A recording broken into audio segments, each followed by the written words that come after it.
Hi guys, మొన్న నేను సాంబార్ పొడి ప్రిపేర్ చేసుకున్న. ఇన్స్టెంట్ సాంబార్ పొడి చాలా టేస్టీగా ఉన్నింది. ఇంగ్రీడియంట్స్ అన్నీ ఇలా ఇచ్చిన చూసుకోండి ఒకసారి.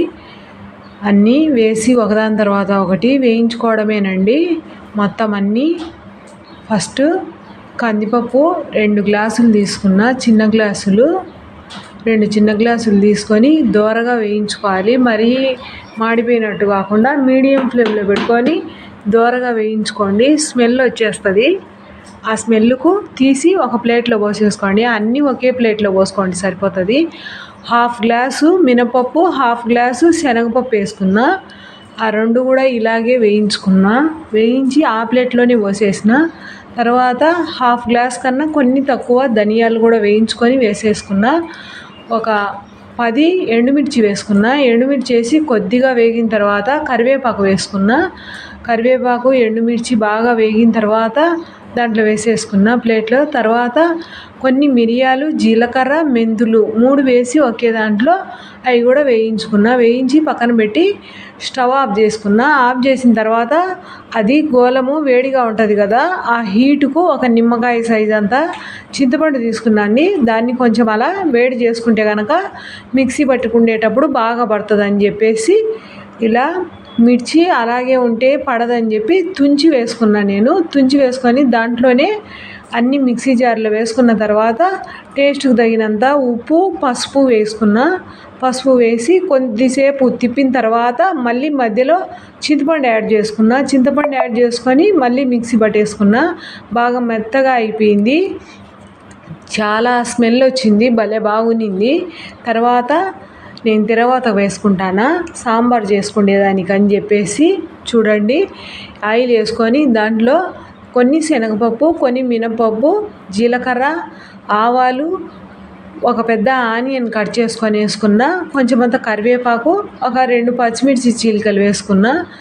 అంతా వేగిన తర్వాత బాగా కొద్దిగా దీంట్లోకని చెప్పేసి నేను కొంచెం సాల్ట్ యాడ్ చేసుకున్నా. కొద్దిగా వేసుకుంటే కనుక అడ్జస్ట్ అయిపోతుంది. ఒక 3 వెల్లుల్లిపాయలు అలా దంచుకొని వేసేసుకున్నా.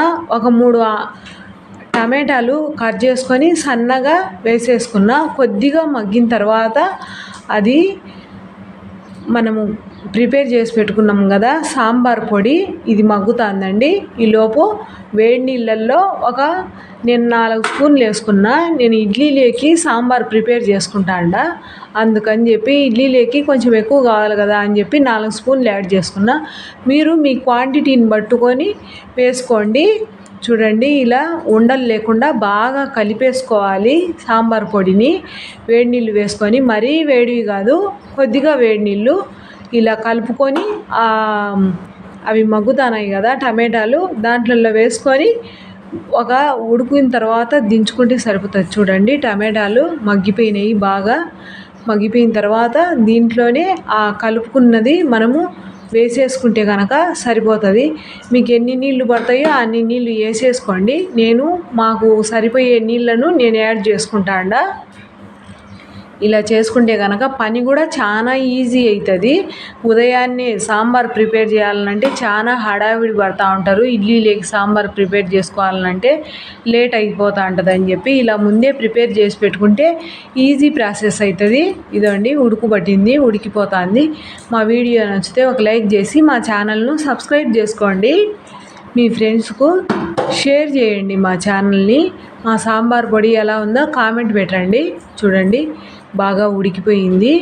చాలా తొందరగా అవుతుంది. 5 మినిట్స్ కల్లా బాగా ఉడికిపోతుంది. నేను పైన కొంచెము కొత్తిమీర యాడ్ చేసుకొని ఇంకా దించేసుకున్నా. దించేసిన తర్వాత ఇడ్లీ చేసుకున్నాను. నేను మొన్న ఇడ్లీ చేసి బయట నుంచి వడ తెచ్చుకున్నారు మా పిల్లోళ్ళు.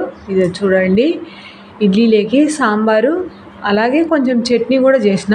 ఇలా తింటే కనుక సాంబార్తో వేడి ఇడ్లీలు చాలా టేస్ట్గా ఉన్నింది. సాంబార్ పొడి బాగా వచ్చిందండి. మీరు కూడా ఒకసారి ట్రై చేయండి. కామెంట్ పెట్టండి మా సాంబార్ పొడి ఎలాగొచ్చింది.